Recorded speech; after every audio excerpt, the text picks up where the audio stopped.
Bueno, buenos días a todos. Vamos a empezar la mesa 1 de comunicaciones. En primer lugar, quería agradeceros a todos que estéis aquí. Todavía veo que hay mucha gente por ahí tomándose el cafetito. O sea que gracias por haber entrado. Bueno, la verdad es que es una suerte estar en esta preciosa ciudad que nos ha recibido con este tiempo tan maravilloso, ¿no? Y os agradecemos a todos que estéis aquí también celebrando nuestro 20 cumple, que creo que este encuentro es un poquito especial, más especial que los otros por este motivo, ¿no? Entonces, bueno, queríamos agradeceros a todos vuestra asistencia y empezaremos con la primera mesa, que es sobre práctica clínica. Como habéis visto, se presentarán 5 comunicaciones orales, todas ellas provenientes de investigación, de las cuales tenemos una que es la segunda comunicación, que va a ser virtual, que nos vamos a conectar con una persona que está fuera, y las otras están aquí nuestras compañeras que van a hacer su presentación. La dinámica de la mesa, pues más o menos sigue siempre en el Congreso un poquito igual. Vamos a hacer primero las presentaciones y al final de todas las presentaciones os voy a dar la oportunidad, que seguro que tendremos un poquito de tiempo, a que hagáis preguntas a los ponentes. Entonces, por eso, si queréis ir anotando cosas para luego preguntar, os lo agradeceríamos, porque siempre en 10 minutos uno quiere contar muchas cosas, pero luego el tiempo es muy limitado y siempre se quedan cosas en el tintero que vale la pena que les preguntéis. Y bueno, sin más preámbulos, empezaremos ya con la primera comunicación. La primera comunicación la va a presentar Yolanda Gracia García. Ella es máster en Ciencias de la Enfermería, es enfermera en el Hospital Universitario de Donostia y nos va a presentar la comunicación titulada La comunicación entre atención primaria y atención hospitalaria, la perspectiva de los profesionales de enfermería. Un tema muy interesante y muy necesario. Cuando quieras, Yolanda.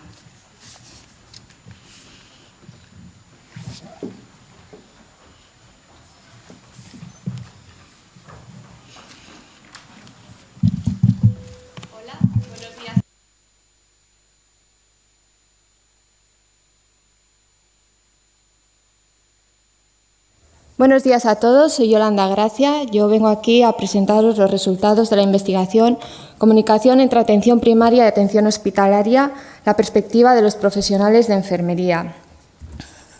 Antes de empezar, quisiera dar las gracias públicamente a todos los enfermeros y enfermeras que han participado en los grupos de discusión, porque sin ellos, indudablemente, este trabajo no hubiese sido posible.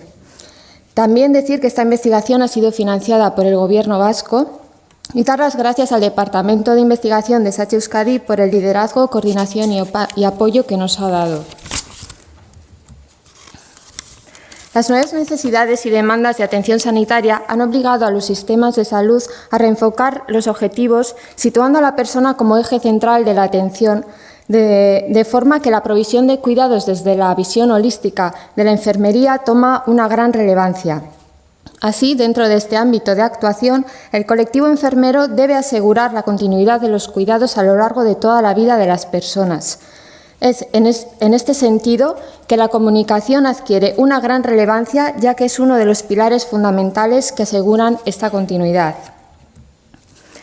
El objetivo de la investigación ha sido conocer qué entienden las enfermeras por comunicación entre niveles asistenciales. Desde su perspectiva, hemos pretendido explorar la conceptualización que dan al proceso de comunicación interniveles y qué importancia le dan, además de identificar qué información consideran importante transmitir y qué barreras y facilitadores pueden influir a la hora de comunicarse.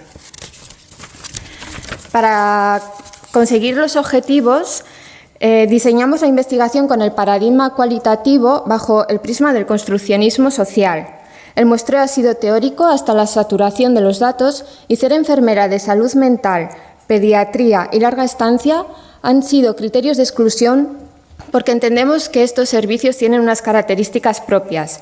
Para la obtención de los datos hemos realizado 6 grupos focales, siendo 3 con enfermeras de atención primaria y otros 3 con enfermeras de atención hospitalaria, todos ellos de diferentes áreas de salud. Para el análisis hemos grabado y transcrito los grupos focales y hemos realizado la categorización en 4 segmentos. Después lo hemos triangulado entre los investigadores y hemos mantenido siempre la reflexibilidad. También hemos respetado los principios éticos de la investigación en todo momento. En respuesta a la pregunta de investigación ¿qué importancia otorgan las enfermeras al proceso de comunicación interniveles?, hemos obtenido que las enfermeras refieren que es importante y necesaria. Sin embargo, también refieren que es deficiente y es necesario fomentarla y mejorarla.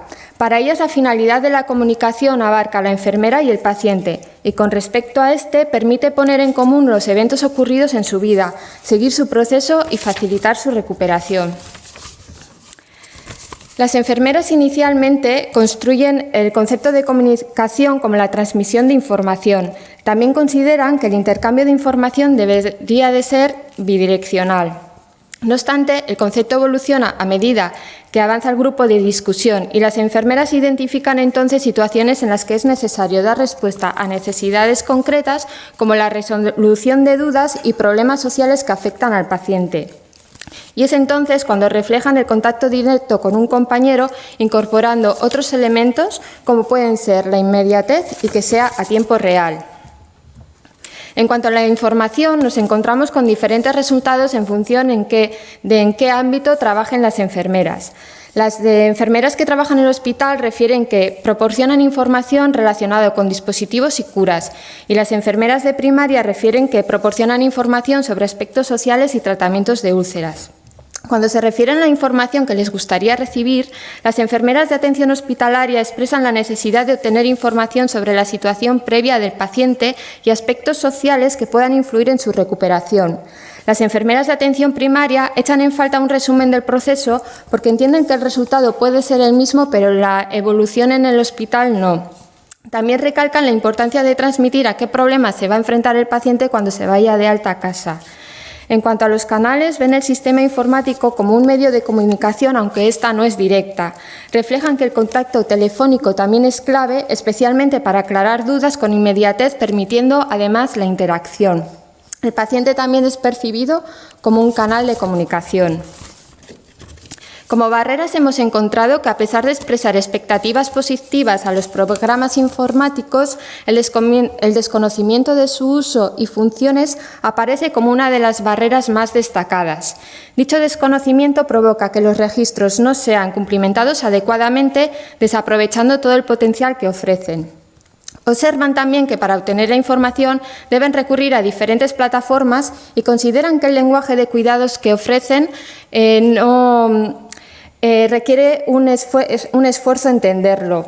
La falta de tiempo y las cargas de trabajo son dos aspectos relacionados entre sí y los perciben como una barrera, ya que provocan una falta de actualización de la información del paciente. Además, la organización de trabajo por turnos en el hospital no permite conocer al paciente lo suficiente, dificultando la gestión de continuidad de cuidados al alta. También refieren que esta organización asistencial complica la posibilidad de comunicación directa con otros compañeros. Por último, reconocen un desconocimiento mutuo del trabajo del otro nivel asistencial y expresan creencias erróneas de las necesidades del otro nivel, manifestando por otro lado curiosidad. En base a la barrera anterior, las enfermeras expresan que el conocimiento del funcionamiento del otro nivel asistencial facilitaría la comunicación entre niveles y, relacionado con este elemento facilitador, proponen acciones que promueven este conocimiento, como las consultas no presenciales, mantener foros de encuentro y protocolos comunes y consensuados para ambos niveles. Ya para terminar y a modo de discusión, decir que para construir el concepto de comunicación han usado indistintamente las palabras información y comunicación y a veces también otorgándoles las mismas cualidades, y el análisis ha sido complejo. La bibliografía resalta que la tecnología es fundamental para transmitir información y se ha demostrado que mejora la comunicación entre profesionales, aunque también se admite que solo da una respuesta parcial. Además, recalca que debe ser bidireccional. Los estudios también demuestran que mucha información solicitada se pide con una llamada telefónica, estableciendo así una comunicación directa y a tiempo real. Todas estas particularidades que las enfermeras del estudio han identificado como características de la comunicación. Hemos encontrado artículos que otorgan valor a la comunicación. Sin embargo, la mayoría se centran en la relación enfermera-paciente y entre el equipo de profesionales de salud, sin profundizar en la propia relación que establecen las enfermeras. No obstante, la comunicación entre ellas es fundamental en la atención. En el informe que la OMS publicó en 2005, donde se proponen soluciones para la seguridad del paciente, la tercera está dirigida exclusivamente a la comunicación, en concreto durante el traspaso de los pacientes. Así, varios estudios hacen hincapié en la necesidad de trabajar juntos y colocar al paciente como centro de la atención, promoviendo su bienestar y seguridad. Sin embargo, hay otros estudios que reflejan que la comunicación es una de las asignaturas pendientes del equipo sanitario. En cuanto a los facilitadores, hemos encontrado trabajos que concluyen que si existe contacto personal entre los profesionales, la comunicación y la coordinación mejoran y que el cuidado también mejora si la información está disponible. Se destaca además la importancia de los mecanismos que promueven la comunicación, como son los grupos de trabajo interniveles, sugerencia que ya nos daban las enfermeras. Y ya para finalizar, pensamos que los resultados de este estudio pueden ayudar a mejorar las estrategias de comunicación favoreciendo el cuidado integral y la continuidad de cuidados. Asimismo, permitirá desarrollar otras nuevas desde la perspectiva de las enfermeras. Sería interesante, en posteriores investigaciones, evaluar su eficiencia y su repercusión en reingresos y satisfacción de profesionales y usuarios. Muchas gracias por la atención.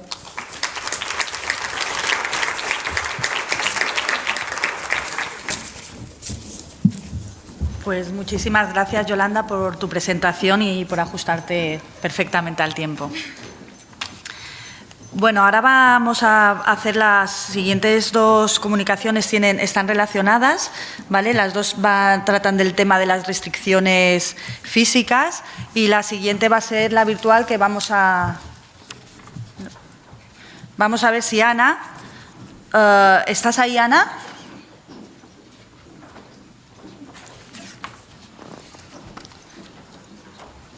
Os oigo bien, Clara. Ah, vale, perfecto, muy bien. Pues Ana Rodríguez Gonzalo, que está en Madrid, ¿verdad? Sí. Ella es supervisora de investigación del Hospital Universitario Ramón y Cajal y es profesora asociada de la Universidad de Alcalá. Y nos va a presentar la primera comunicación que os comentaba sobre este tema, que es la importancia en el uso de restricciones físicas en el ámbito hospitalario. Cuando quieras, Ana. Gracias, Clara. Bueno, la verdad que lamento no poder veros cara a cara y eso hace que para mí sea un poco más raro hablar, pero bueno, voy a intentar que se entienda, que sea cercano y que podáis participar en aquello que os surja. Nosotros nos planteamos este estudio para conocer la importancia que el uso de las restricciones físicas tenían en el ámbito hospitalario, pensando que es un tema de gran interés y que está trabajándose ampliamente a nivel nacional, sobre todo en instituciones sociosanitarias. Como sabéis, las restricciones físicas son un procedimiento que tienen repercusiones para la salud y que además creemos que tiene implicaciones ético-legales como el respeto a la autonomía y el consentimiento informado de los pacientes. El grupo de Fariña López y colaboradores que trabajan en la Universidad de Las Palmas de Gran Canaria han hecho amplias investigaciones al respecto y definen estos dispositivos o el uso de las restricciones como estos materiales o equipos o dispositivos que el paciente no va a poder retirar con facilidad y que va a limitar la libertad de movimientos o el acceso normal a partes de su cuerpo. Sabéis que el uso de las restricciones puede generar riesgos potenciales para el paciente, como atrofia muscular, facilitar procesos de infecciones, úlceras por presión y muchas veces conllevan también procesos de miedo, de confusión y además se da otro factor añadido y cada vez más presente en nuestros medios hospitalarios, que son que las personas con edad avanzada van a ser más susceptibles, o así está descrito en la literatura, en el uso de estos dispositivos, ¿no? Restringiéndose, por tanto, su movilidad, su capacidad funcional y que tienen además este componente muchas veces de capacidades cognitivas disminuidas, lo que dificulta muchas veces el manejo de los dispositivos con ellos. Está descrito en la literatura ampliamente que el uso de los dispositivos sobre todo se está haciendo para evitar que los pacientes se caigan, para evitar que retiren dispositivos y para el control de la agitación. Este es el uso más conocido en la literatura. Por otro lado, los profesionales de enfermería, como profesionales que están constantemente al pie de cama del paciente, consideramos, y así también está descrito, que su visión y su percepción en el uso de la restricción física va a ser determinante para que se apliquen o no. Obviamente va a haber otras características en la toma de decisión, ¿no? Como puede ser cómo esté el paciente y qué características tenga la propia organización. Pero bueno, la percepción del profesional enfermero va a ser muy importante. Y en este contexto, ¿no?, de partida, nos planteábamos como equipo investigador evaluar qué importancia dan los profesionales de enfermería en el uso de las restricciones físicas en personas mayores que están ingresadas en unidades de hospitalización. No sé si te he dicho, tiene que ser la primera de metodología, Clara, que no sé ahora si estás ahí. Vamos bien, ¿eh? Estamos Vale. en metodología. Vale, pues nos planteamos hacer un estudio descriptivo transversal en unidades asistenciales, tanto médicas como quirúrgicas, del Hospital Ramón y Cajal. Y el estudio se hizo entre junio y diciembre del año pasado. Los participantes eran personal de enfermería, enfermeras y auxiliares que atendían a personas mayores de 65 años y empleamos un muestreo por conveniencia. Nuestra intención era conocer al menos la opinión del 20% de la plantilla de las unidades objeto de estudio. Las variables que recoge el cuestionario, por un lado, son la experiencia que tiene el profesional en el uso de las restricciones físicas, la formación que tiene sobre su uso y la importancia que da el personal al uso en determinadas situaciones clínicas que el cuestionario plantea y que vamos a ir viendo con los resultados. El instrumento empleado es el de percepción en el uso de las restricciones. Es un cuestionario validado para la población española, compuesto por 17 ítems y con escalas de respuesta de 5 puntos. Nosotros, a la hora de hacer el análisis, hemos hecho dos interpretaciones. Por un lado, se ha tratado como una variable ordinaria para cada ítem, presentando los resultados en frecuencia y porcentaje, pero también hicimos una puntuación global tratándolo como variable cuantitativa para que nos permitiera hacer la comparación y el análisis segmentado tanto por categoría profesional como por grupos de profesionales que se habían formado. Siguiente. Bueno, recogimos la opinión de 93 profesionales con una edad media de 40 años, el 91% eran mujeres, como es de esperar en nuestro ámbito, el 60% eran enfermeros, con una media de años trabajados de 15 años. Y aproximadamente la mitad trabajaban en unidades médicas y la otra mitad en unidades quirúrgicas. Siguiente. Entre los resultados más destacados, es importante que veamos que el 77% de los profesionales sí que han aplicado algún dispositivo de restricción física a personas mayores, muchas o alguna vez. Solo había 2 personas que no habían aplicado nunca restricciones a lo largo de su vida laboral. El 57% reconoce que no ha recibido formación en el uso de las restricciones físicas en los últimos 5 años y sí que reconoce el 29% que ha recibido alguna charla ocasional. En general, alrededor del 85% reconoce no tener suficiente formación al respecto. Teniendo en cuenta, siguiente, los resultados en la valoración global del instrumento, la importancia que dan al uso de las restricciones tiene una media de 3,25, recordar en una escala sobre 5. Y si hacemos un análisis por categoría, el resultado es similar. Cuando hacemos el análisis segmentado por grupos si han recibido formación o no, se recogen las puntuaciones más bajas en aquellos grupos que no tienen formación. Es decir, los grupos que no han recibido formación tienen una media en cuanto a la importancia y al uso que dan a las restricciones físicas más baja que los que sí que la han recibido. En el gráfico vais a ver, ya pensando en cómo el cuestionario pregunta ítems concretos, la primera pregunta es en relación a las razones que dan los profesionales para el uso de las restricciones y principalmente consideran que es muy necesario, casi el 55% de los profesionales, usarlo para evitar que el paciente se caiga de la cama. Baja un poco el grado de importancia que se da en cuanto a la necesidad para evitar que se caigan de la silla, que lo reconocen como muy necesario el 37%, y para evitar que el paciente deambule de manera insegura, baja el nivel de importancia y de fuerza dada al uso de la restricción. Y el valor más alto es el 30% de profesionales, pero lo considera no muy necesario, sino bastante necesario. Y como veis en el gráfico, sí que se ve una disminución en la percepción de importancia en el uso en función de sea caerse de la cama, silla o deambulación. Siguiente. En esta tabla se recogen las respuestas a los ítems concretos del cuestionario.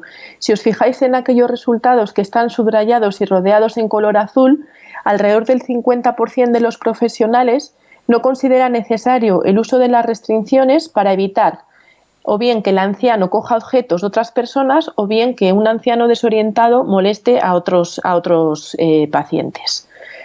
Sí que consideran que es bastante necesario o muy necesario el 58% de los profesionales su uso para evitar que el anciano acceda a sitios o a productos peligrosos, y alrededor del 70% considera que es entre algo bastante o muy necesario el uso para proporcionar seguridad cuando el paciente tiene las facultades mentales mermadas o cuando hay que proteger al personal o a otros pacientes de abusos físicos o de agresiones por parte del paciente que lleva la restricción.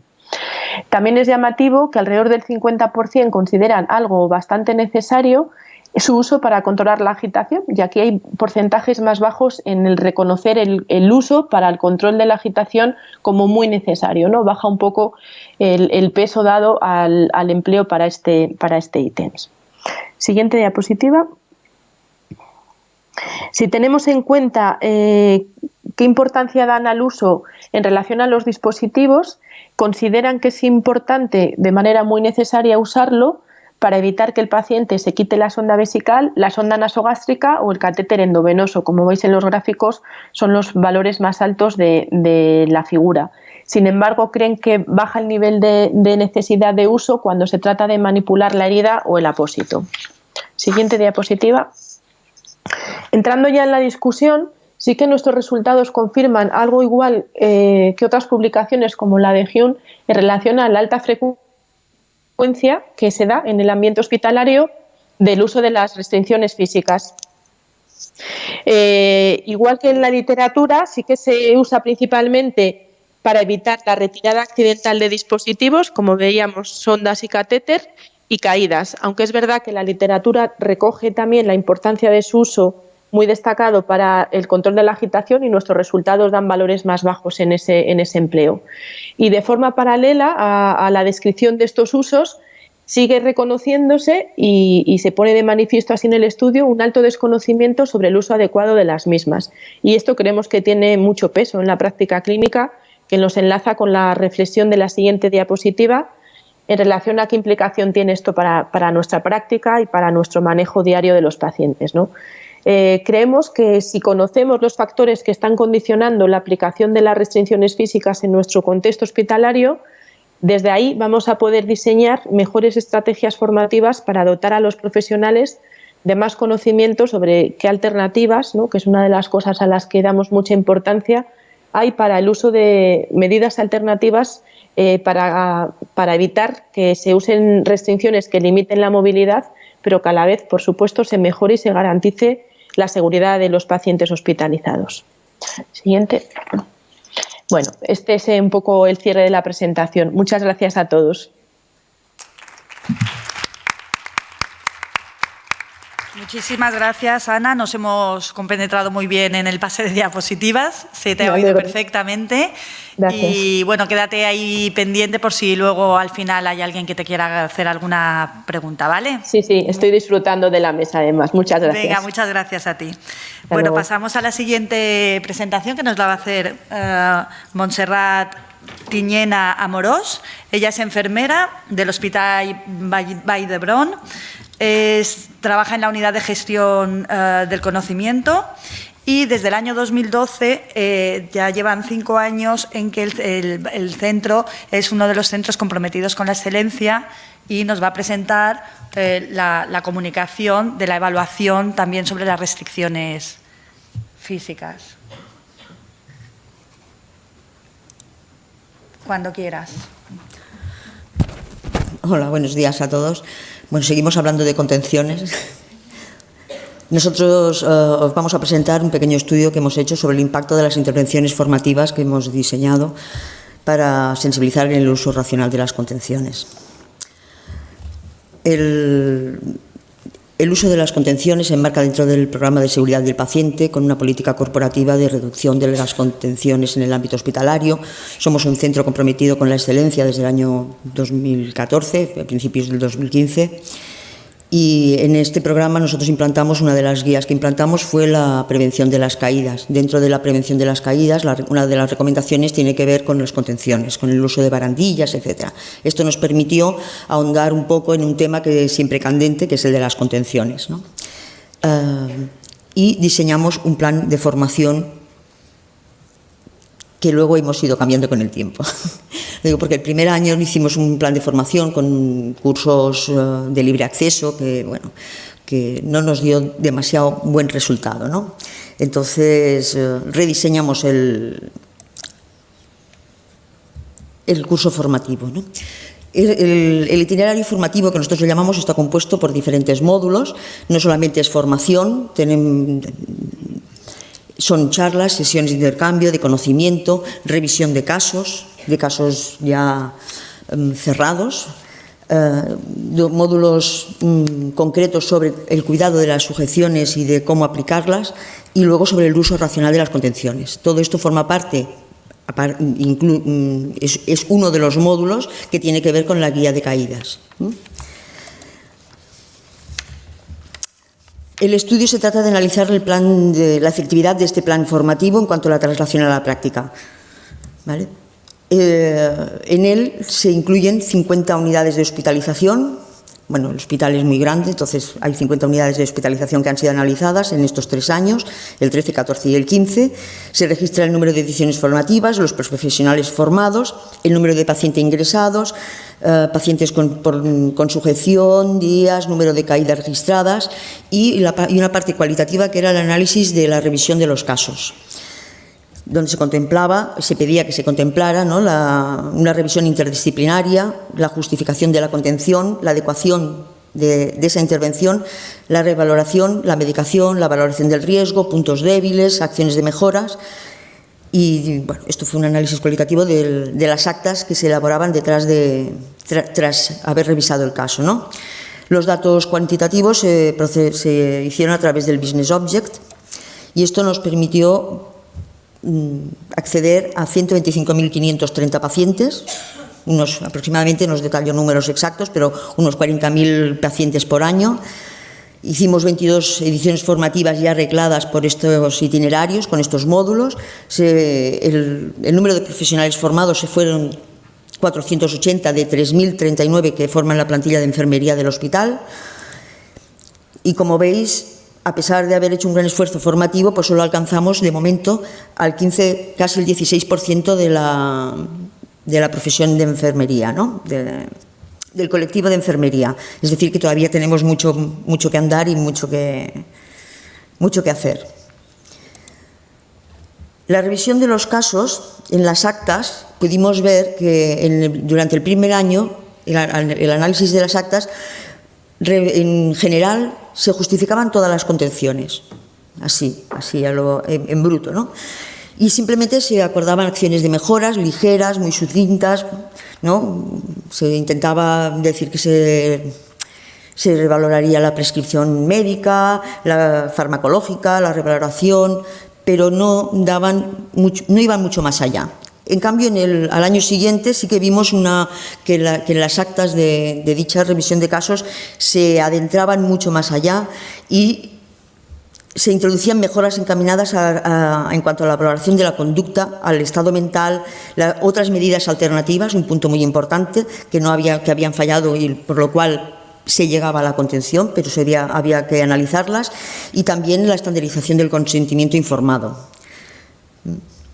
Todo eso porque además la acción formativa no fue únicamente una de las acciones que se hizo en cuanto a contenciones. Se hicieron múltiples acciones, pero nos centramos solamente en las formativas. Bueno, teníamos un total de, ya veis, que 600 y pico episodios de sujeción mecánica, representaban un 1,58. Al segundo año, cuando ya se inician los itinerarios, era un 1,57, por lo tanto no había mucha variación. Y a raíz de cambiar el itinerario formativo, a pesar de tener más pacientes ingresados, teníamos una reducción de las contenciones en 1,36%. Y aquí en el gráfico pues, se ve mucho mejor que durante el primer periodo apenas hubo un descenso, pero en el segundo periodo el descenso ya es visible. También se analizaron qué tipo de pacientes y qué tipos de sujeción se usaban preferentemente, y vimos que con mayor incidencia eran las de abdomen y después las de muñecas. También bastantes de tobillos, y las demás eran pues mucho menores, ¿no? En cuanto a las edades de los pacientes, pues sobresalía con mucha evidencia los pacientes de mayor edad. Entre 80 y 90 años el número de sujeciones era abrumador. Luego ya pues de 70 a 80 y 90 años o más. Bueno. También se analizaron para establecer algún tipo de relación en el número de caídas. Como ha dicho Ana en la anterior comunicación, uno de los motivos que lleva a las enfermeras a contener a los pacientes, a hacerles una contención física, normalmente la excusa es la de prevención de caídas, ¿no? Aquí, aparentemente, en esta diapositiva podríais ver que hay un aumento de caídas bastante importante, pero realmente no tiene ninguna relación. ¿Por qué lo digo? Porque en las caídas lo que hemos visto desde que se implantó la guía y las recomendaciones de la guía que tenemos en marcha, se han aumentado muchísimo los registros, que previamente, aparte de que se han unificado los registros de caídas, porque antes se registraban en la historia de enfermeras, se registraban en el SINASP, esto también se unificó y se registran en un solo sitio. Y después de la formación, el número de registros de caídas ha aumentado considerablemente. Por lo tanto, el dato anterior del 2014 creemos que no es real, sino que corresponde a que no se registraban las caídas. No que hubieran menos, sino que no se registraban tanto. Bueno, ¿qué conclusiones podemos sacar, ¿no? Los resultados nos muestran que hay una tendencia en la reducción del número y de contenciones y de días de contención, que la formación que se ha establecido y los itinerarios formativos que hemos puesto en marcha contribuyen de una forma muy efectiva en el cambio de modelo cultural, que consideramos muy útiles los planes formativos que estamos llevando a cabo, sobre todo porque tiene una gran repercusión en la práctica clínica.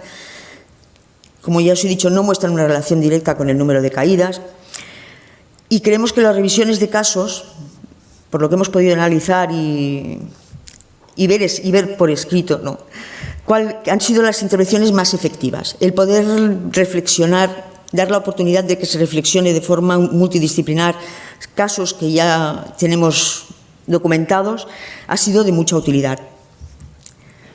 En relación a los resultados del estudio y el esfuerzo formativo en los 3 años, consideramos que los valores en cuanto al número y tipo de contención y días de contención todavía son demasiado elevados. Nos queda mucho por trabajar. Ya hemos dicho que de momento tenemos un 15% del personal de enfermería formado. Nos queda mucho por hacer.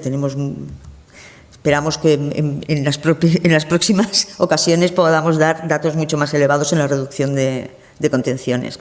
Este sigue siendo un tema que, bueno, como Ana ya nos ha introducido bastante en lo que son las contenciones y el tipo y las repercusiones que tiene, pues no vamos a ahondar.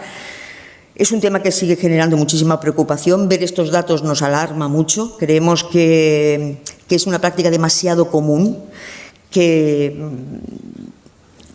debemos considerarla como una medida terapéutica excepcional, que a pesar de que los profesionales conocen los problemas derivados del uso indiscriminado de las contenciones, no se lo cuestionan suficientemente a fondo, y que es una práctica todavía demasiado generalizada.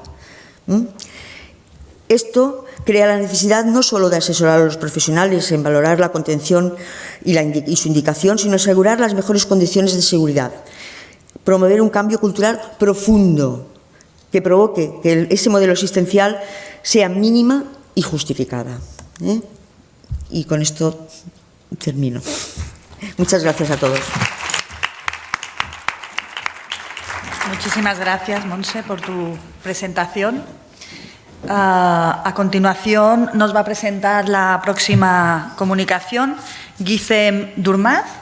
Ella es de Turquía, es enfermera, ha estado trabajando en el Hospital Americano de Estambul, pero en este momento está viviendo en Reino Unido y nos va a presentar la comunicación titulada Determining the Factors... a ver, es que no la veo. Vale, bueno, ahí la tenéis escrita.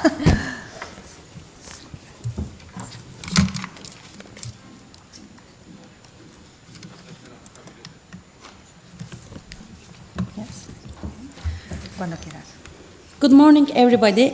I am Gizem Durmaz from Istanbul, Turkey. The study I am going to present today is about determining the factors affecting the perception of patient safety culture among surgical nurses. First of all, I would like to mention about the importance of patient safety. Each day, healthcare services are having more complicated structures, and these complicated structures are in parallel with the changes in the health needs of the community and developments in health technology.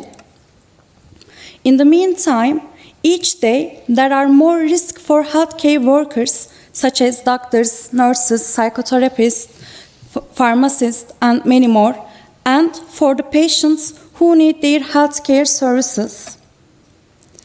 Therefore, the concept of patient safety has become an important part of the main objectives of healthcare services all across the world. In addition, providing and maintaining patient safety is one of the main responsibilities of all health professionals. On the other hand, as nurses spend most of their time with the patient and focus more in the care and comfort of them, they are the key factor for ensuring the awareness of patient safety culture, especially in the hospital settings. Patient safety has a really important role in the care of surgical patients. If patient safety isn't performed well, it may affect patients' health. The most common patient safety problems among surgical patients can be listed as side effect of analgesics, immobilization, pain and discomfort, and usage of high-risk medications such as opioids. In addition, perioperative patient care includes many other risks for patients such as wrong site surgery, wrong procedure, medical error, nosocomial infections, patients' falls, and many more. Therefore, surgical nurses' perception of patient safety culture is a key role in maintaining patient safety. For this reason, present study was aimed to determine the factors affecting the perception of patient safety culture among surgical nurses. Yes, let's have a look at the methodology of study. This was a descriptive cross-sectional study which was conducted between 10th and 31st of December in 2015 with 135 surgical nurses in the surgical clinics of a foundation hospital in Istanbul, Turkey. And ethical committee approval and research permissions were obtained from the hospital managements.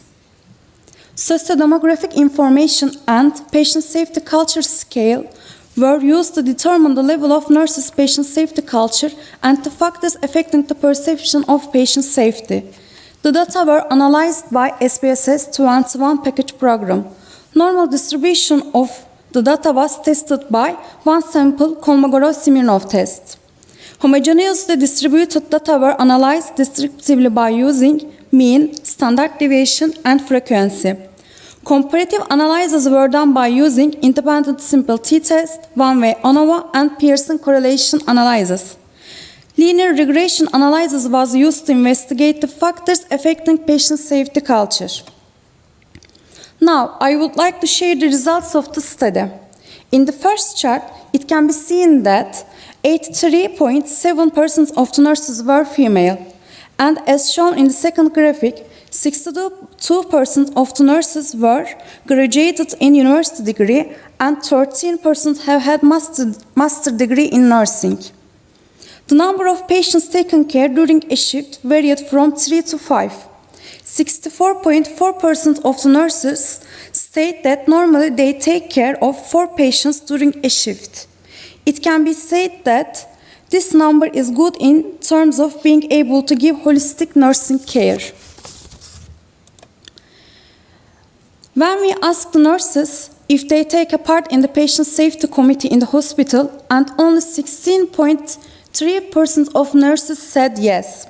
On the other hand, we asked them to evaluate the level of sufficiency of their departments regarding patient safety, and 71.1% evaluated their departments as very good.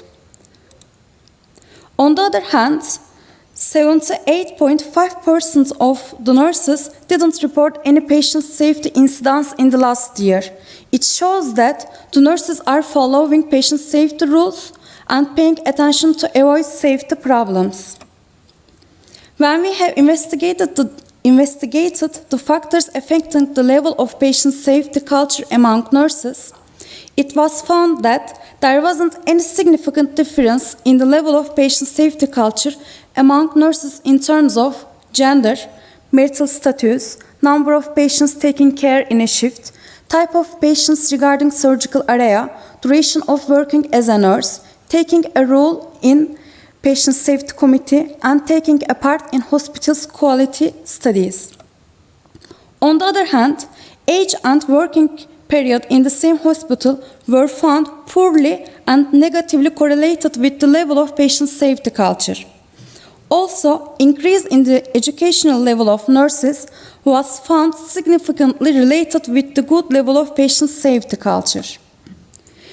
The linear regression analysis shows that educational level of evaluating their clinic regarding patient safety policies, attendance to related scientific events, experience of writing incidents report during the past year are the main factors affecting the perception of patient safety culture among surgical nurses.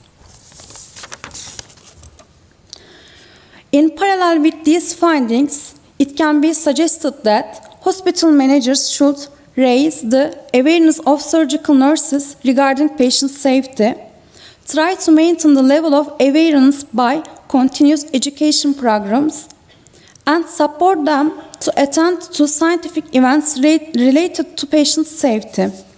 In addition, to establish patient safety culture and improve its perception by nurses, the number of scientific studies regarding this subject should be increased. Thank you very much for your attention.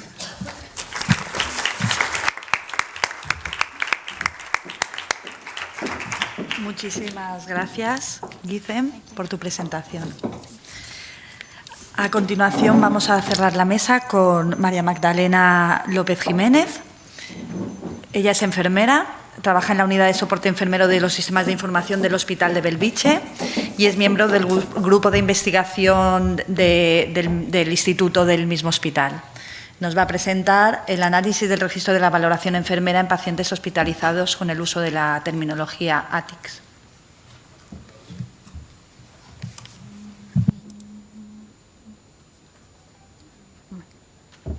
Buenos días a todos. A continuación os presentaremos el estudio que hemos realizado desde la unidad de soporte enfermero a los sistemas de información del Hospital Universitario de Belviche, titulado Análisis del registro de la valoración enfermera en pacientes hospitalizados con el uso de la terminología ATIC. Diversos autores refieren que la valoración enfermera es el eje en la prestación de cuidados y cuyo objetivo, el registro de esta valoración, tiene como objetivos la comunicación entre profesionales, facilitar la calidad de los cuidados, evaluar resultados, forma parte del contenido básico legal y facilita la investigación enfermera. Por otra parte, el uso de sistemas de información ha ayudado a mejorar la calidad del registro en la valoración enfermera estandarizada, Actualmente existen pocos estudios que identifiquen la frecuencia del registro tanto de los parámetros de normalidad como las manifestaciones clínicas en la valoración de los pacientes hospitalizados. Es por ello que el desarrollo y el perfeccionamiento de la valoración es esencial para mejorar la calidad, la continuidad y la seguridad de los cuidados. El objetivo de nuestro estudio fue identificar la frecuencia del registro de valoración enfermera al ingreso en unidades de hospitalización de alta complejidad.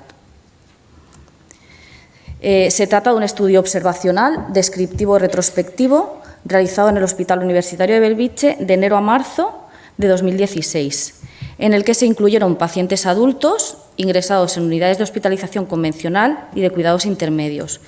Esto supone un total de 32 unidades. Estos pacientes debían tener cumplimentada la valoración inicial al ingreso y esta valoración inicial es una adaptación de la estructura propuesta por Virginia Henderson, que a continuación paso a presentaros. No se ve muy bien. Vale, en la parte de la izquierda tenemos las necesidades de Virginia Henderson con un último ítem que son los dispositivos terapéuticos que lleva nuestro paciente. Entonces, de cada una de las necesidades, la enfermera puede marcar parámetros de normalidad o manifestaciones clínicas según el subgrupo dentro de cada una de las necesidades. Este tipo de valoración es un modelo de valoración que llamamos adulto complejo. Quedaron excluidos del estudio aquellos pacientes ingresados en unidades de psiquiatría o de corta estancia, ya que estos pacientes tienen modelos de valoración diferentes. La variable principal de nuestro estudio fue el registro de parámetros de normalidad y manifestaciones clínicas identificados con la terminología ATIC y las variables secundarias, grupos de edad, sexo y días de estancia. Los datos obtenidos se analizaron mediante el programa informático SPSS con estrategia descriptiva, proporciones, medidas de centralidad y de dispersión y fue aprobado por el Comité de Ética de Investigación Clínica del Hospital Universitario de Belvitge.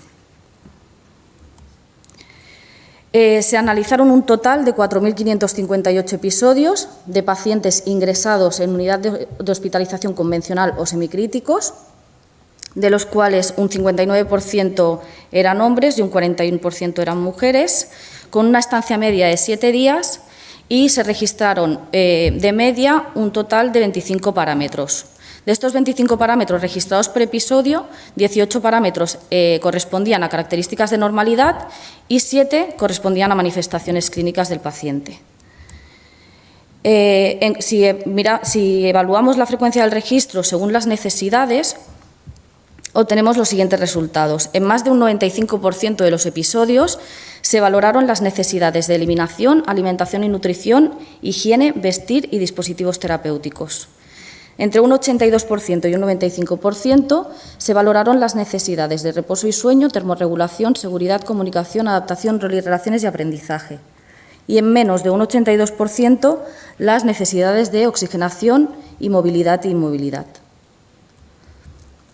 Si dentro de cada una de las necesidades bajamos un nivel y valoramos la frecuencia del registro según el subgrupo, obtenemos que de los 35 subgrupos que tenemos en la valoración, el subgrupo más registrado fue autocuidados con un 95,8%, seguido de termorregulación con un 90,2%, estado mental con un 84%, comunicación un 80% y estado de ánimo un 70%.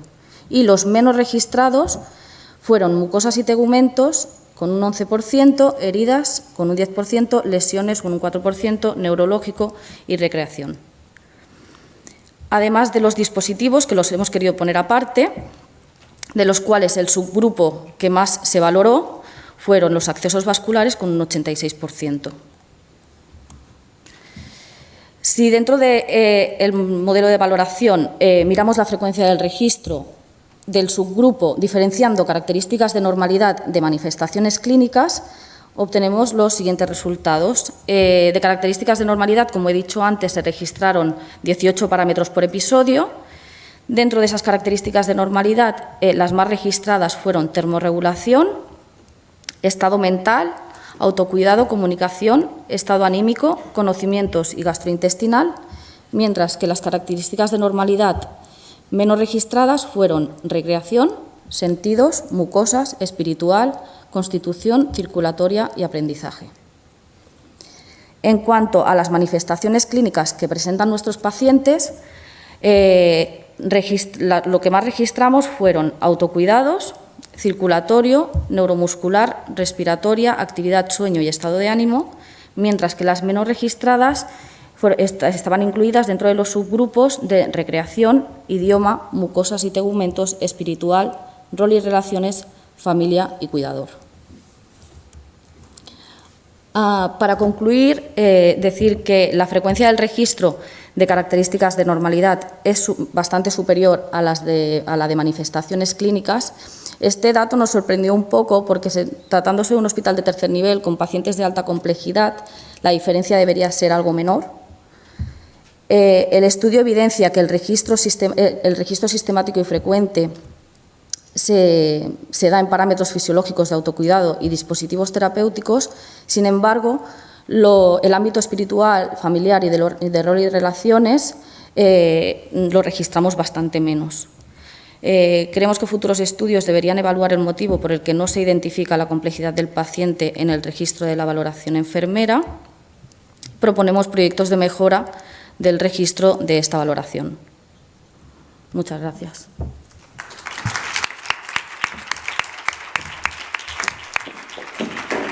Pues muchísimas gracias a las 5 por vuestras presentaciones. Os habéis ajustado todas al tiempo. Enhorabuena y enhorabuena por vuestros trabajos. Creo que tenemos la oportunidad de que hagáis alguna pregunta si queréis los que estáis en el público, así que os animo a que levantéis la mano si queréis preguntarles algo a vuestras compañeras. No vemos nada. ¿Aquí?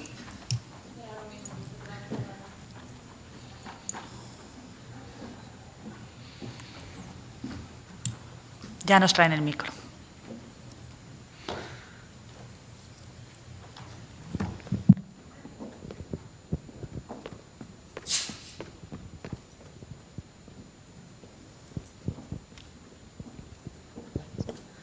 Hola, buenos días. Bueno, lo primero, felicitar a las ponentes porque la verdad que la mesa ha sido muy enriquecedora. Y mi pregunta era para Ana Rodríguez, que no sé si todavía la tenemos en conexión. En teoría, Ana, ¿estás ahí? Estoy, sí. Perfecto. Vale, pues mi pregunta era preguntarte si teníais protocolos específicos con respecto al uso de la restricción física, si tenéis un registro específico en el cual la enfermera deja anotado qué medidas se realiza en los miembros, bueno, el material que se utilice, y si también en ese estudio habéis valorado si la prescripción era médica o la orden inicialmente fue tomada por una enfermera. O sea, que en una situación de urgencia sea la enfermera la que realiza la restricción, pero luego tenga esa confirmación médica. Muchas gracias. Vale, voy a intentar responder a lo que planteas. Empiezo por el final, que es de lo que más me acuerdo. En relación a si el estudio recoge, si la demanda se hace por una petición médica o enfermera, el estudio no recogía esa información. En realidad, todas las contenciones que se hacen en el hospital se espera que la pauta sea una contención médica y, como dices, hay situaciones de urgencia en donde la enfermera toma la iniciativa y luego se refleja en la historia clínica, pero no era el objeto del estudio. En relación a si teníamos protocolos en relación al uso de las contenciones mecánicas, existen protocolos de actuación, pero no existen registros que especifique los motivos de la contención o qué medidas específicas han puesto en desarrollo, ¿no? Sí que hay un cambio, por ejemplo, y parte del trabajo surge también de ahí.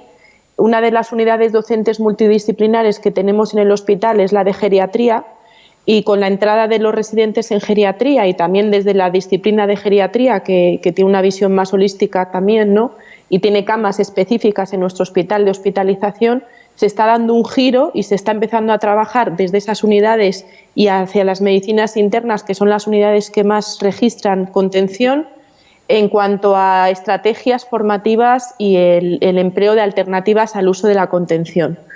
No sé si te he respondido y creo que no me acuerdo bien de lo segundo que me planteabas. Sí, era, o sea, sobre todo partía de la realidad que nosotros realizamos un estudio, era distinto porque eran cuidados intensivos, soy del Hospital Clínico también de Madrid, y Sí. uno de los problemas que habíamos detectado, sobre todo con la pregunta que me respondías al principio, que la orden generalmente, aunque sí que efectivamente los médicos deben de, ¿no?, de dejarla rubricada y demás, la necesidad Sí. fundamentalmente era tomada por la enfermera, que es una realidad que ahora mismo se cuestiona si esa orden médica es realmente una orden médica o es de enfermería. O sea, que somos las que estamos a pie de cama y vemos esa necesidad real de que el enfermo requiera o no el uso de una restricción física. Y la otra pregunta era si disponíais de un protocolo específico en el cual dejara plasmado dentro de cada hospitalización de la unidad en geriatría, si había un protocolo a nivel institucional general o si lo teníais en función de cada especialidad o plantas. No, el protocolo es general, pero sí que es verdad que no tiene un registro específico de cuál es el motivo de la contención o de quién realiza la contención, más bien es de los pasos de actuación para la contención.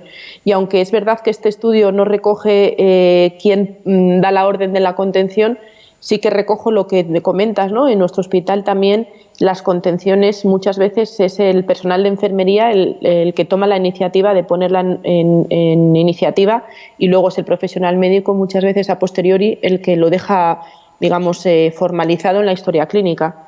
Pero bueno, es algo que sigue generando problemas, es un tema que genera mucho debate y bueno, muchos problemas a nivel hospitalario. Y desde ahí nos planteamos cambiar estrategias formativas. Muchas gracias. Y bueno, la siguiente pregunta, que era con respecto a la formación, era qué modelo de formación estabais utilizando. A Rodríguez, que había hecho la siguiente ponencia con respecto específico al plan formativo, viendo esta carencia, ¿no? Si somos las enfermeras las que tomamos la decisión de sujetar a un enfermo, ¿cómo se aborda esas estrategias posibles a nivel formativo? Gracias. Como ya os he comentado, no solamente hicimos un plan de formación, sino que abarcaba muchos otros campos. Entonces se hizo un protocolo multidisciplinar donde viene detallado perfectamente que la indicación siempre tiene que ser médica, pero estoy de acuerdo con Ana que muchas veces la iniciativa la toma la enfermera y a posteriori es el médico el que reafirma o indica la prescripción. Pero dentro de la formación no solamente explicamos cómo se debe contener, sino quién debe hacer esa indicación, puntualizando sobre este punto concreto y decir, bueno, en ocasiones que realmente pues, es imprescindible, está completamente justificada hacer la contención y está la enfermera, pues de entrada la tiene que hacer la enfermera, evidentemente. A posteriori, pues, tiene el médico que hacer la prescripción. No, sí, me refería para intentar abordar, como estamos viendo que es una realidad en la cual los profesionales somos los propios que todavía tenemos que hacer un cambio cultural, de ver otras alternativas a última medida, que sería esa restricción.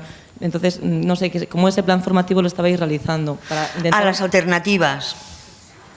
Las alternativas. Estamos implementando, hay muchas formas muchas formas alternativas de no usar o alternativas al uso de las sujeciones del Segufix y todas estas cosas, ¿no? Entonces hay que hacer de entrada una cosa preventiva, sobre todo en los planes, en las valoraciones neurológicas. Hay muchos enfermos que tienen una alteración neurológica que seguramente no necesitarían llegar a una contención, ¿no? Hay también dispositivos alternativos que pueden evitar que se ate, ¿no? Dispositivos para evitar pues, que se resbalen, ¿no? Siempre hay Claro, esto depende de la disponibilidad de cada centro, de si los compras, si no los compras, si están en la cartera o si no están, ¿no? Pero sí que existen y se explican, ¿no? Muchas veces por valoraciones neurológicas encontramos gente mayor, como hemos visto en franjas de 80, 90 años, que a lo mejor tiene una pequeña demencia o alguna pequeña que pues simplemente a veces es tan simple. Y en algunos centros se está usando y hay gente con imaginación que lo usa, que a lo mejor es simplemente, pues yo qué sé, darle 4 globos para que en lugar de estar constantemente buscándose los dispositivos se entretenga, ¿entiendes? Entonces hay cosas muy sencillas que se pueden hacer. O en lugar de ponerle pues, los sueros aquí delante para que tenga posibilidad de cogerlos, pues ponérselos en la parte que no los vea, o sea, en la parte posterior, si está sentado, donde sea, pero que no tenga un alcance visual y por lo tanto no los pueda coger. Y eso evita sujeciones. No sé si te estoy contestando muy bien, ¿no? Pero todas estas cosas las estamos dando un poco dentro del plan de formación, explicar ciertas alternativas sencillas que pueden evitar ya un número considerable de sujeciones, porque hemos visto que el volumen más alto de enfermos con sujeción tiene una edad muy alta, ¿no? Entre 80 y 90 años. Tienen una patología, tienen otra patología, también son enfermos polimedicados. Entonces también hay que revisar la medicación que están tomando, porque a veces viene un especialista, pone una medicación, viene el siguiente, le pone otra, viene el siguiente, le pone otra, y al final tiene un volumen de medicación que hay que atacar por muchos puntos. Entonces, en la formación hacemos hincapié en todas estas cosas, en revisar la medicación, en buscar medidas alternativas, en explicar un poquito todo. Por eso digo que es un itinerario formativo. Antes eran cursos sueltos que no daban muy buenos resultados. Ahora, al hacer ese itinerario donde se tocan todos los puntos, desde si la haces, cómo debes hacerla correctamente, ¿no?, hacer la valoración del enfermo correctamente, hacer un buen registro, que se tratan todos los puntos. Es mucho más amplio que un cursito, que es lo que hacíamos previamente antes. Vemos que ahora con este cambio es mucho mejor, mucho. Me parece que había otra pregunta por aquí delante.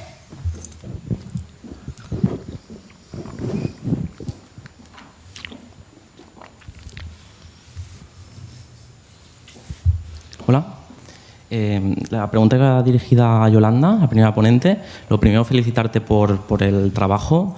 Realmente nos ha parecido súper interesante y además creemos que futuras investigaciones tienen que ir encaminadas hacia aquí, hacia evaluar la calidad de la comunicación entre atención primaria y hospitalización, ¿no? Y además las financiaciones, ¿no?, que se están dando más habitualmente van encaminadas sobre esta preocupación de los pacientes.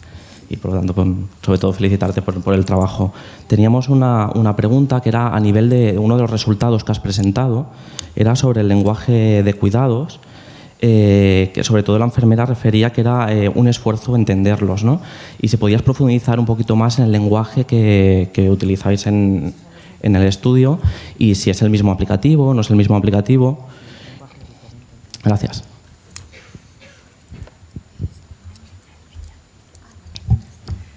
Bueno, gracias. Nosotros en nuestro sistema de salud utilizamos una de las plataformas que está con planes de cuidados basados en los diagnósticos NANDA. Va por ahí, lo del lenguaje de cuidados. No sé si... las enfermeras refieren pues, que este lenguaje les dificulta a veces entender el mensaje que se quiere transmitir. ¿Y has obtenido algún resultado en torno a que también sean conscientes del registro con este lenguaje que favorece la calidad de los cuidados, incluso, o no ha salido nada al respecto? No, eso no ha salido, porque nos hemos centrado en cómo construyen la comunicación y bueno, pues eso, en las barreras, en los facilitadores. No hemos ido más allá en ese sentido.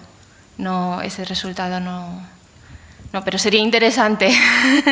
Además, tú también has referido antes, ¿no?, que era muy importante además evaluar el impacto sobre resultados de salud. Sí, ¿no? Pero ya en posteriores investigaciones pensamos que sería interesante evaluar el impacto de esa mejora en la comunicación, ¿no?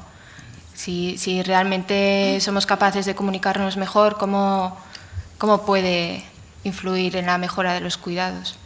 Muchas gracias. A ti. Hola, esta pregunta está también para Yolanda y no es una pregunta exactamente, es una reflexión. Una de las cosas que decías era que una de las informaciones que se daban en el paso a primaria eran en referencia a los dispositivos y a las curas, Sí. ¿no? Y es un poquito una reflexión porque nosotros con una de las conclusiones también de la investigación que ha comentado mi compañera, es en lo mismo, ¿no? Que las enfermeras todavía nos cuesta comunicar, o nos cuesta todos los temas relacionados pues, con la educación, con aspectos espirituales, con otras necesidades, ¿no? Que nos ceñimos a los dispositivos, a todo lo que tiene que ver con lo físico, ¿no? Y los otros aspectos más globales pues los tenemos muy desatendidos, ¿no? Y era simplemente pues eso, una reflexión que me ha llamado la atención, sí. Y concuerda un poco también con los resultados de nuestro estudio. Vale. Y felicidades también. Sí, sí. Gracias.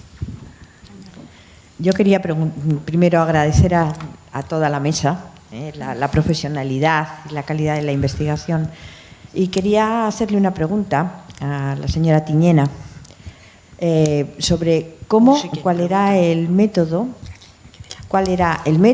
de selección de los casos cuando se hacía en el estudio, el análisis de casos. Ha comentado que se escogían 2 casos. ¿Cuál era el método de selección? Si había un grupo de expertos que ponían encima de la mesa esos, o eran aportados por los profesionales, o cómo lo realizaban. Bueno, nosotros cuando van a hacer la revisión de casos se hace normalmente pues cuando disponen de un cierto tiempo, entonces nos llaman, nos dicen, oye, teníamos previsto hacer la revisión de casos para tal día, ¿no? Entonces sacamos un extracto de números de historias de pacientes con sujeción, y normalmente seleccionamos un caso, empezamos seleccionando casos realmente flagrantes, ¿no? O sea, bueno, ¿qué te voy a contar, no? O sea, no, un caso importante, ¿no? Para que empezaran para algo. O sea, la selección es propia, la hacemos nosotros, la hacemos mi compañero y yo, y decimos, pues estos que les damos 2 o 3 casos importantes de su unidad, cada uno analiza casos de su unidad, eso sí, pero casos que empezamos por casos muy importantes, ¿no? Para que les fuera más fácil. A partir de aquí, pues el siguiente caso, pues ya se les da, y este año ya a la gente a las unidades que están haciendo revisión de casos, ya les dejamos a su libre albedrío, ¿no? Que elijan 2 casos que la mayoría de las veces es como, bueno, pues seleccionamos los 2 primeros o los 2 últimos un poco a suertes, ¿no?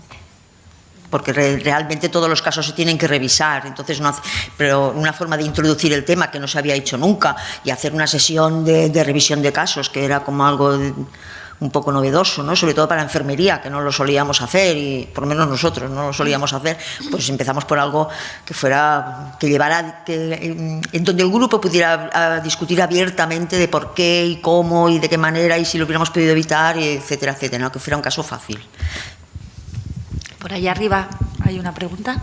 Hola, mi pregunta es para la última ponente, en referencia a cuál es la frecuencia en que se revisa la valoración enfermera, si tenéis una frecuencia marcada, y luego qué repercusión tiene esta valoración. En nuestro centro veo que en vuestro centro utilizáis el Gacela, en nuestro centro también, y qué implica tener este registro actualizado. Si va al informe de alta, si ayuda en los planes de cuidados.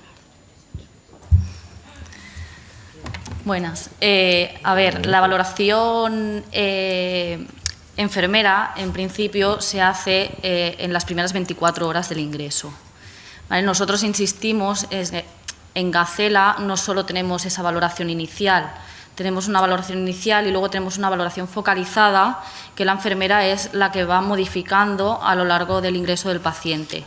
Sí que y con los planes de cuidados, adaptando los planes de cuidados, se vuelve a valorar y a evaluar los resultados del paciente.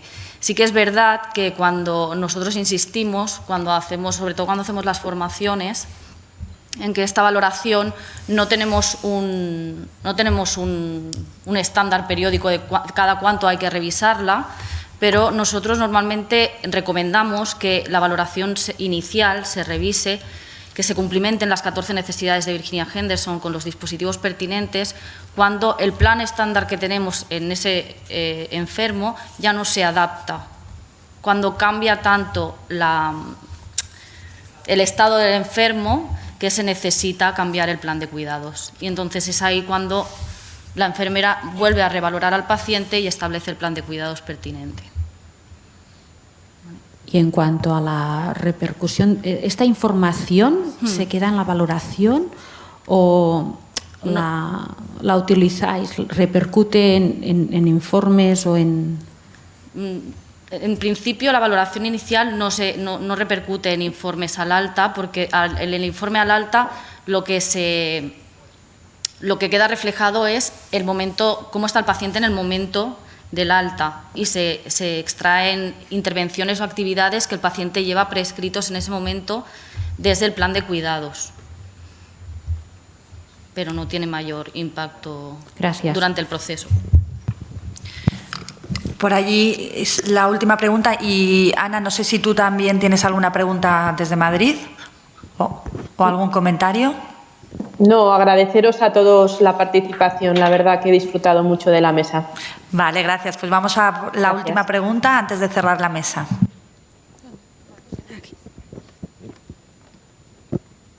Muchas gracias a todas. Iba dirigida lo que es la historia clínica, cuando al alta ya va dirigida. Yolanda, ¿te llamas tú? No, tú. María, perdona. No va a historia clínica compartida, por lo tanto es una información que se queda en el nivel de hospitalaria. A primaria, si no es a través de enfermera de enlace o de enlace, no nos llega la información, solo el informe médico, y por lo tanto hay un abismo en cuanto a la continuidad de cuidados. ¿Está previsto en estos estudios o seguimientos que esta información, que es importantísima, tenga esta continuidad? Actualmente nosotros en los hospitales del ICS de Cataluña tenemos una historia clínica compartida y el informe de alta de enfermería llega a atención primaria. Llega a atención primaria, pero se visualiza muchas veces tarde y en el ámbito, no en todos los ámbitos. Eso porque yo batallo a veces y no siempre se hace, solamente con los enfermos que han tenido contacto con enfermera de enlace, pero para que esto sea más ágil no hay un vínculo. En principio esto es un proceso automático. En el momento que el paciente tiene un alta de enfermería, ¿de todos el informe o solo con los de la enfermera de enlace? No. Todos los enfermos hospitalizados en hospitales del ICS tienen su informe de alta enfermera en la historia clínica compartida. Gracias. La otra pregunta, en cuanto a la señora de Vallebrón, perdona, Monse. Monse, en este estudio de seguimiento habéis tenido en cuenta los acompañantes, cuidadores y personal colaborativo, como pueden ser auxiliares de clínicas y demás personas que intervienen alrededor del cuidado y el entorno del paciente, o asistentes o de instituciones, toda la gente que acompaña a la hora de colaborar en lo que es en la vigilar o en la sujeción o como alternativas a la sujeción en la prevención de caídas, y todo se ha tenido en cuenta, incluso cuando se ha negado a no dar el consentimiento a esta sujeción, a la implicación y la responsabilidad por parte del resto de acompañantes o responsables. Bueno, en este estudio no. En este estudio no, porque lo que se estudiaba era la incidencia del plan formativo. Sí. En la práctica. En la formación sí que se tiene un poco en cuenta, ¿no? Entonces, para evaluar, por ejemplo, la gente que se ha caído más, si tenía acompañante o colaboración o cuidador al lado, si los que a lo mejor ha sido más en turno de noche que en turno de día, teniendo en cuenta el número de profesionales al cuidado de estos pacientes que requerían pues sujeción o una vigilancia adicional al respecto, porque todo paciente en esa franja de edad, cuando se le saca de su entorno, todos sabemos que hay una desorientación importante, y no todos es por demencia, sino simplemente por el cambio de entorno. No, puede ser un paciente agitado por cualquier motivo, sí. Que después se recobre, teniéndolo de cara a la prevención de todo esto, si se ha tenido presente para que sea algo un poquito más acotado y prevenir en el bueno, de cara al uso total, o sea, en general de las contenciones sí, en cuanto al estudio no, porque a los familiares, cuidadores que pueden echar un cable o están ahí simplemente a veces simplemente por acompañar, ¿no? De que el enfermo no se encuentre solo, reubicarlo constantemente en su en el nuevo entorno. En el momento pues yo creo que esto sería otro estudio, ¿no? En general sobre las contenciones, pero el estudio en concreto era sobre el plan formativo. Entonces, a ver, estamos formando a los profesionales de enfermería, a pesar de haber formado 500 y pico enfermeras, solo estamos en el 15% de todo el personal de enfermería y bueno, pues nos queda mucho por hacer en cuanto a formación. Y luego ya, no sé, mira, igual lo ampliamos los estudios. Aprovecho yo que estoy al lado. ¿La revisión de casos es solo con personal de enfermería o es multidisciplinar? ¿Está presente el personal médico, las auxiliares de enfermería? Sí, una de las condiciones de la sesión de la revisión de casos era que fuera multidisciplinar, es decir, allí no solamente está la enfermera, sino que está todo el cuadro médico y las auxiliares, o sea, y las enfermeras, están todos, ¿no? Porque, a ver, es una cosa que atañe a todo el mundo. Y creíamos ya de entrada imprescindible que estuvieran todos, ¿no? Porque la revisión de la medicación la tendrá que hacer el médico, la revisión de las causas o los motivos por los cuales se llegó a la sujeción, pues era de la persona que estaba allí, conoce al enfermo y el estado en que estaba en ese momento en que se contuvo. Tenía que ser así, de entrada ya tenía que ser una... Y bueno, la verdad es que excepto algún caso concreto que los médicos no participaron, la verdad es que fueron en casi todas las unidades y tenemos un montón, ¿no? Estaban todos presentes. Costó concretar un día y una hora porque, bueno, que ellos tienen, que si una sesión clínica costó, pero al final se pudo hacer. Por eso solamente hicimos 2 por unidad, por no agobiarles demasiado. Aparte de que para nosotros 50 unidades por 2 casos ya suponía 100 actas, ya suponía un volumen, ¿no? Pero sí, y aparte meter la patita, como quien dice. Bueno, vamos a cerrar la mesa porque justo son la 1. Os queremos agradecer a todos los asistentes y a todos los ponentes por vuestras comunicaciones. Creo que han estado muy bien.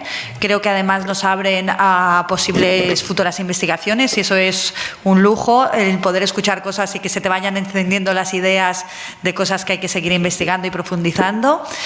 Y deciros nada más, bueno, agradeceroslo a todos y deciros nada más que ahora a la 1 es la comida se hace abajo, en el ala de este lado, y que luego a las 2:30 empezamos otra vez con las siguientes mesas de comunicaciones y os esperamos aquí a todos, ¿vale? Muchísimas gracias por vuestra asistencia.